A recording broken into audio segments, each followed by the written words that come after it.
Assalamualaikum warahmatullahi wabarakatuh. Perkenalkan saya Rian Febri Pratama dari Prodi Informatika dengan NIM 2343049.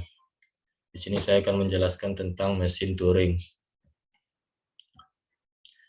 Kita bahas dulu yaitu sejarah mesin Turing. Mengutip dari buku Sejarah Komputer tahun 2019, pada tahun 1936 Alan Turing mempublikasikan konsep on computable numbers.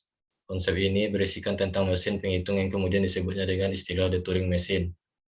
Mesin Turing merupakan bentuk model matematis sederhana untuk komputer. Mesin ini bisa digunakan untuk menghitung kelas bilangan bulat.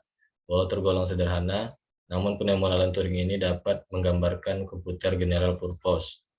Menurut A. W. Aransky dalam buku Teori Bahasa dan Automata tahun 2018, mesin Turing tidak hanya digunakan secara matematis saja, melainkan juga sangat berperan sebagai pengenal bahasa formal. Contohnya non-restricted language atau recursively enumerable set.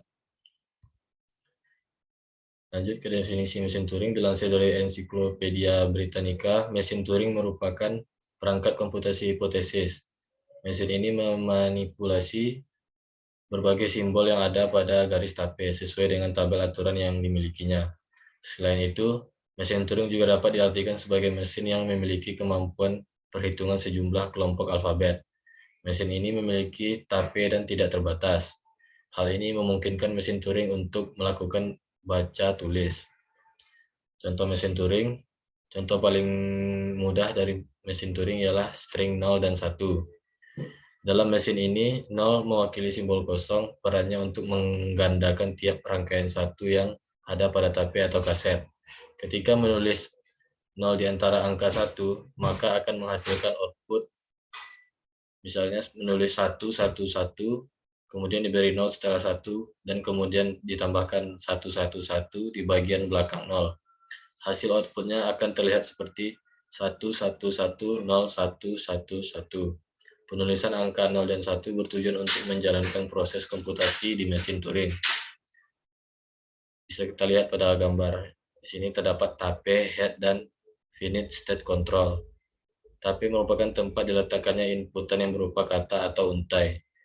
Head merupakan head yaitu membaca dan menulisi sel pita mesin Turing bisa bergerak ke kiri atau ke kanan. Finite state control, otak dari TM itu sendiri, diimplementasikan dari algoritma pengenalan kalimat. Lanjut ke perbedaan mesin Turing dan PDA. PDA yang pertama, pita masukan hanya dapat dibaca. Yang kedua, head hanya dapat digerakkan ke kanan. Yang ketiga, pita masukan hanya berisi string masukan. Sedangkan mesin Turing, yang pertama, pita masukan dapat dibaca dan ditulis. Yang kedua, head dapat digerakkan ke kiri maupun ke kanan. Yang ketiga, pita masukan juga berfungsi sebagai tempat penyimpanan yang pada pengaksesannya tidak dibatasi. Sekian yang dapat saya jelaskan tentang mesin Turing. Bila ada kesalahan, mohon maaf. Wabillahi taufiq wal hidayah. Wassalamualaikum warahmatullahi wabarakatuh.